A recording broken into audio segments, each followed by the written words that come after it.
मैथिली कहानियाँ गोनू झा की कहानियाँ पोथी हुई समाप्त।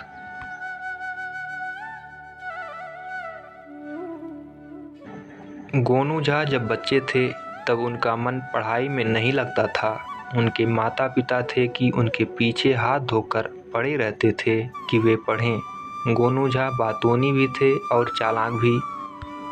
स्कूल में गुरुजी की बेंत से बचने का कोई न कोई अच्छा बहाना वे निकाल ही लेते थे और सहपाठियों के साथ चुहल करने से भी वे बाज नहीं आते थे। उनकी हाजिर जवाबी मुग्धकारी थी, जिसके कारण शिक्षकों का गुस्सा भी ठंडा हो जाया करता था। एक दिन उनके शिक्षक ने उनसे कहा, सुनो गोनू, तुम बुद्धिमान हो, चालाक हो, विवेकशील हो, फिर भी तुम शैतानियाँ करते रहते हो। यह अच्छी बात नहीं है। मैं देखता हूँ तुम दिन भर कक्षा में सहपाठियों से बातें करते रहते हो। अब यह सब छोड़ो और अच्छे विद्यार्थी की तरह कक्षा में ध्यान से गुरुजनों की बातें सुनो। अपना पाठ याद करो। तुम पढ़ाई पर थोड़ा भी ध्यान दोगे तो बहुत अच्छा करोगे।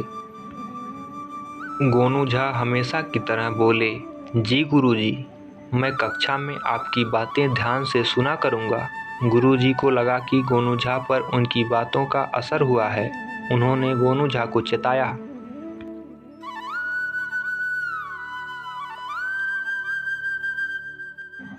यदि अब से मैंने देख लिया कि तुम कक्षा में सहपाठियों से बातें कर रहे हो या सबक बनाकर नहीं आए हो तो समझ लो कि तुम्हें कठोर दंड दूंगा। गोनू झा ने गुरुजी की गंभीर वाणी सुनी तो घबरा गए और कहने लगे, नहीं गुरुजी, अब मैं कक्षा में शैतानी नहीं करूँगा, किसी से बातचीत नहीं करूँगा। आप जो सबक देंगे उसे पूरा करूँगा।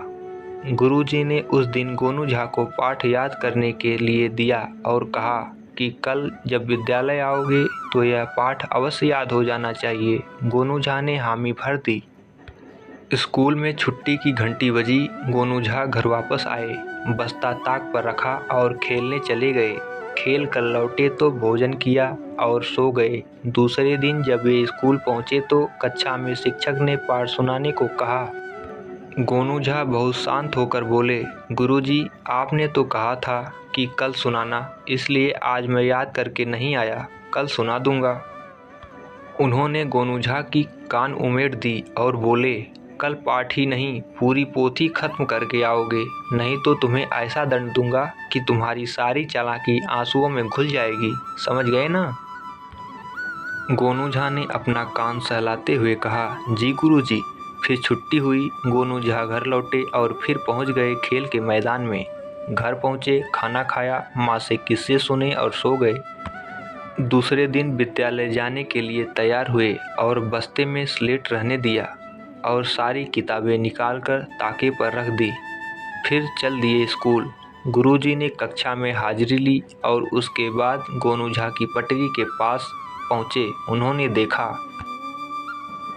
गोनू झा के बस्ते में स्लेट तो है मगर किताबें नहीं हैं। गुरुजी गुस्से से आग बबूला हो गए। सोचने लगे, कितना ढीठ है गोनू झा। 2 दिनों से डांट सुन रहा है मगर सुधरने का नाम नहीं ले रहा है। उन्होंने पूछा, गोनू क्या बात है, तुम किताब लेके नहीं आए हो? गोनू झा खड़े हुए और बोले, गुरुजी, कल आपने ही तो कहा था कि पाठ क्या, कल तुम पोथी खत्म करके आना, तो मैं विद्यालय आने से पहले पोथी तालाब में बहा कर आया हूँ। आपके आदेशानुसार मैंने पोथी खत्म कर दी है। गुरुजी को अपने शब्द याद आए तो वे सिर पर हाथ रख कर बैठ गए। गोनू को वे कहें तो क्या कहें,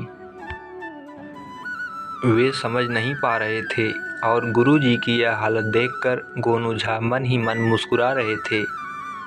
तो दोस्तों, ये कहानी आपको कैसी लगी हमें कमेंट में ज़रूर बताएं और मेरे चैनल को लाइक, शेयर एवं सब्सक्राइब करना न भूलें। धन्यवाद। आपका दिन शुभ हो।